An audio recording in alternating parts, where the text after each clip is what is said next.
All right, so imagine, right, this is iron, right? This is a strong, it's dangerous, right? It's dangerous, my fist balled up is dangerous, right? So if I were to, and this is my elbow, and I were to hand it out, feel how heavy that would be. Yeah. And if you fully extended your wrist, your arm, your elbow would snap, right?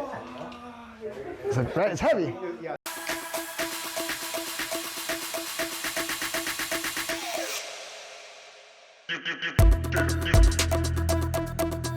Again? Good. Finish. Good. It's like, Good. Okay, again. try to punch somebody. Good. Hand all the way. Good. Then how you do this. Good. Yeah. And then it forces you to do something. Yeah. Because this, you feel, almost feels like this. So you take your tomatoes out real quick. You set them up here if you want. The wooden dummy may eat it. Yeah. All right, so it feels like this. You pocket that hand. It almost feels like because it's tense, it kind of pushes back sometimes. I appreciate the feedback. Mm-hmm. But you don't feel it. I don't feel it. I mean, but and how you know it's doing that? It's because you know how sometimes I don't pocket and it goes like this.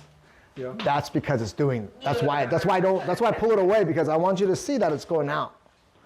And that's a version of chasing hands, is when you don't. If you're enjoying the content, if you do, please like and subscribe. It'd be very much appreciated. Also, if you're looking for some custom designed Energy Wing Chun t-shirts, please click in the description below. Thank you again, and back to the video. And you won't feel it because you don't even know you're doing it, right? You don't, right? And if you did know you were doing it, it wouldn't be there. compressed, then you know what. Actually, all right, so yeah, the more stiff it is, the more likely it is to break. One thing about two plates. What will happen? You're gonna crack or Two plates, right? explode. Yeah, two hard things hit each other. Something's going to give. Okay. And we don't know who's going to give, but something will give. So with the Wing Chun punch, it's from the elbow down the center. And it's not like a floppy fist. It's just a structured, but not tense, but not soft fist.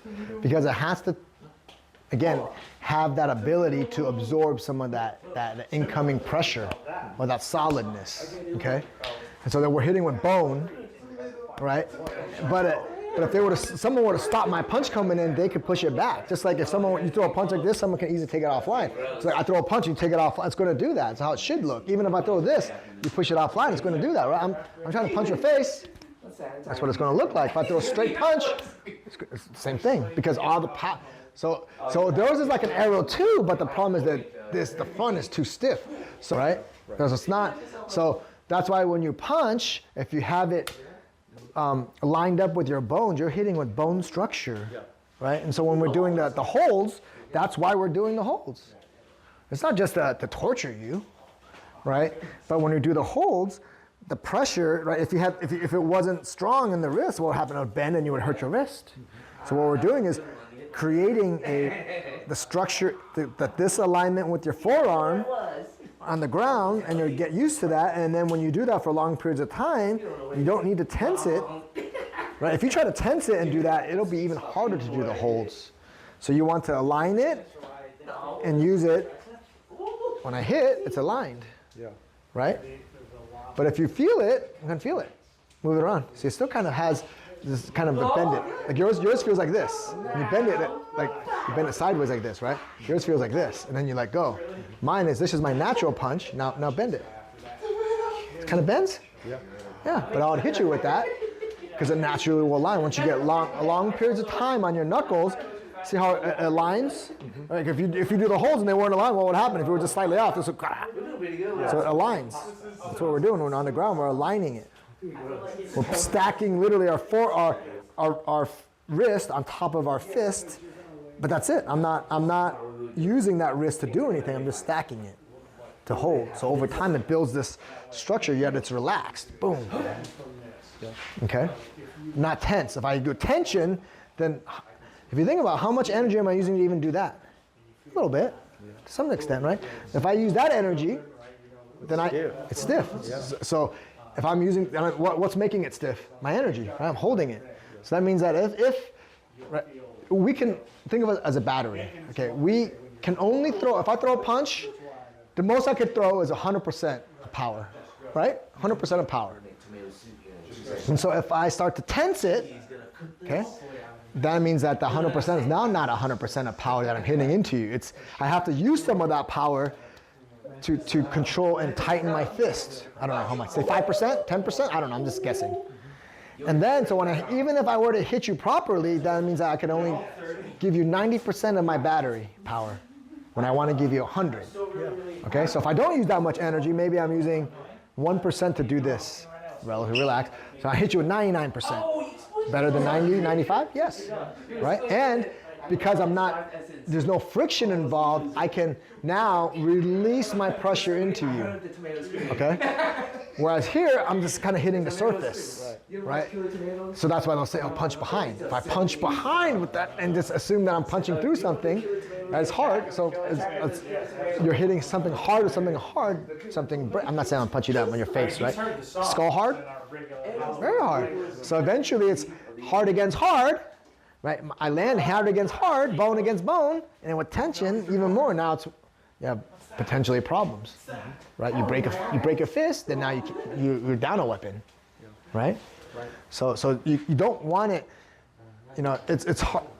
It's hard to comprehend that it's relaxed to some degree, that is effective, but it will become like that over time. You just haven't developed the structure yet, right? That's why it's not something there's no hack to it. You can't hack yourself to get structure in your wrist because you have to build it. You have to earn it, right? You gotta get, like in elementary school, you get gold stars. You gotta get a lot of gold stars, and then start to condition your knuckles, and then also the ability to have a structured fist and wrist and forearm without being tight. Okay?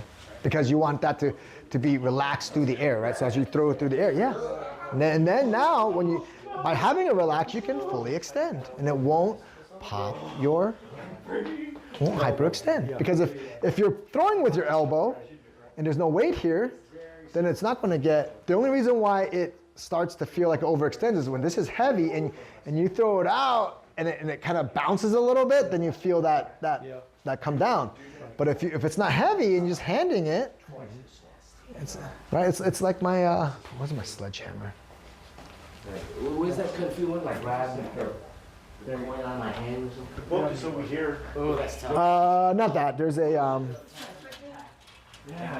sledgehammer. Here's a good example. This is not what I was looking for, but it'll do. All right, so imagine, right? All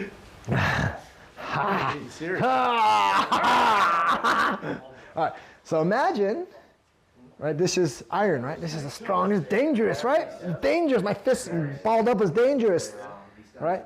So if I were to, and this is my elbow, and I were to hand it out, feel how heavy that would be. Yeah. And if you fully extended your wrist, your arm, your elbow would snap, right? Right, it's heavy. Yeah, this is my weak shoulder. Yeah, so if you were to put it out and you were to have this, your elbow will probably overextend, right? So now we just change it like this, okay? And you hand it. Tell me if you have that problem. There. How much easier? And how does it affect your elbow? You fully extend, no problem. Right? So if you understand how, and you're not using an iron tight, right? That's because the more you ball it up, the heavier it gets. Good analogy. Yeah. So this is right. So that's why you don't want to have that. This is great exaggeration, but you do here. Look how easy it is to hand. Right? And this would be your elbow, and that would be your fist. Boom. And so you can't really hurt your elbow if you do it correctly until you do it this way.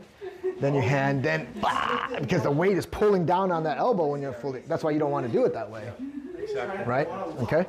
So, but again, in the beginning, it doesn't feel like there's anything there, so you want to fight it.